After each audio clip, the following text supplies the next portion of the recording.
এখনও শোনা যায় হোয়াইট হাউসে আব্রাহাম লিঙ্কনের আস্থা ঘুরে বেড়ায়।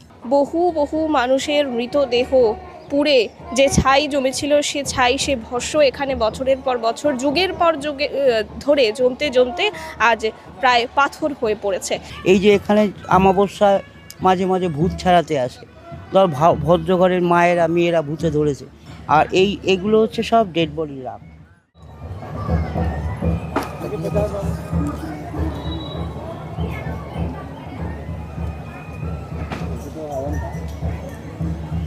মঙ্গল হোক মা, ভালো থাকো, মঙ্গল কর্মে সফল হোক।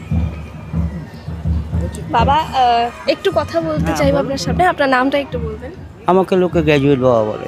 গ্র্যাজুয়েট বাবা বলে কেন, এরকম নামটার কারণ কি? লোকে নাম দিয়ে ফেলেছে। Actually I am graduate from Calcutta university, FA financial accountant from justice gap, she admitted at Harish Mukherjee road, but not complete for bad economic cost accountant. So কিছু লোক ডাকা শুরু করে দিয়েছে গ্র্যাজুয়েট বাবা, গ্র্যাজুয়েট বাবা নাম হয়ে গেছে। আপনি কলকাতা ইউনিভার্সিটি থেকে পড়াশোনা করেছেন? পড়েছি তো আমি, ইউনিভার্সিটির স্টুডেন্ট পড়াতাম। পড়াতেন? সেক প্র্যাকটিস, বিজনেস ইনক্লুডিং ম্যাথ আর ইকোনমিক্স পড়াতাম। ওটা ছাড়ো, পাস্ট ইজ পাস্ট। আচ্ছা, তো এই স্বাভাবিক জীবনযাপন ছেড়ে এই মাধ্যমে আসাটা কেন বাবা, কি কারণে? দেখো, প্রত্যেকের লাইফেরই কিছু প্যাথেটিক ঘটনা ঘটে, যার জন্য আমি অ্যাকচুয়ালি আনম্যারিড, কিন্তু আমি সব ছেড়ে দিয়েছি। ছেড়ে ছুড়ে সারা ভারতবর্ষ ঘুরেছি। তোমাদের ত্রিপুরাতেও ছিলাম, ত্রিপুরা সুন্দরীতে, যখন ওই বলি বন্ধ ছিল, একটা মেয়ে কেস করেছিল, মনে আছে? তো ওই সময় ত্রিপুরাতে বেশ কিছুদিন ছিলাম। সারা ভারতবর্ষ আমার দর্শন হয়ে গেছে। যাই হোক, লোকে নাম দিয়ে দিয়েছে, তার কী করবো। আচ্ছা, কত বছর ধরে আছেন এইভাবে? আছি অনেক দিন ধরে, টাইমের কোনো হিসাব নেই। এখানে আছি অনেক দিন ধরে। মা, হ্যাঁ বলো। এখানে সাধনা করছেন তো অনেক বছর হলো, এমন কোনো ঘটনা আপনার সাথে ঘটেছে, কোনো অলৌকিক, যেটা আপনি বলতে চাইবেন? দেখো, আমি পাবলিসিটি চাই না, এটা আমার সিক্রেট পার্সোনাল লাইফ। অনেক কিছু দেখেছি। আমাকে অনেক ভিডিওতে প্রশ্ন করেছে 2025-এ দাঁড়িয়ে, ghost have, god have, I say everything have. আপনি দেখেছেন ভূত? হ্যাঁ, আমি দেখেছি। ভূত দেখেছেন? মানুষ তো বিশ্বাস করতে চায় না। মানুষ বিষয় যে বললাম, একটু পড়াশোনা জানলে লজিক খাড়া করে। আগে প্রশ্ন করো গয়া ফলস, যদি আত্মা না থেকে যদি পিণ্ডদান না করে, তার গয়া ফলস, গয়া ফলস। না, সায়েন্সকে বলো গয়া ফলস প্রমাণ করতে। কথা বোঝনি? অজস্র উদাহরণ আছে। যদি জার্নালগুলো পড়ো, যেমন এখনও শোনা যায় হোয়াইট হাউসে আব্রাহাম লিঙ্কনের আস্থা ঘুরে বেড়ায়। বড় বড় যে যেমন সেন্ট্রাল জেল ফিল, যেগুলো আগে যে রাত্রিবেলা থাকলে জলের আওয়াজ পাওয়া যায়, জার্নালে পড়েছি। আমেরিকার একটা বাড়ি, সেদিনকে জার্নালে পড়লাম ইংলিশ পেপারে, যে কয়েক কোটি ডলার কিন্তু ভূতের উপর দেবে ওখানে বিক্রি হচ্ছে না, সবই ফলস। কথা বোঝনি? মানো না মানো, কিন্তু আছে, এভরিথিং হ্যাভ। যেমন আমাদের হিন্দু শাস্ত্রে পুনর্জন্ম মানে, মুসলিমরা মানে না। তো এগুলো আছে, এগুলো অস্বীকার করা যাবে না। আমি তো অনেক কিছু দেখেছি। কথা বলছো? এই যে এখানে অমাবস্যায় মাঝে মাঝে ভূত ছাড়াতে আসে, ধর ভদ্রঘরের মায়েরা মেয়েরা ভূতে ধরেছে, তো সেখানে নাচানাচি শুরু করে, ওই বাসের ওপর উঠে বসে। তো এগুলো কি একটা সুস্থ সবল মানুষ এটা পসিবল করা? কথা বোঝনি? তো মানলে অনেক কিছু, না মানলে কিছু না, এই হচ্ছে ব্যাপার। ধন্যবাদ বাবা। ঠিক আছে, ঠিক বলেছি। একদম একদম।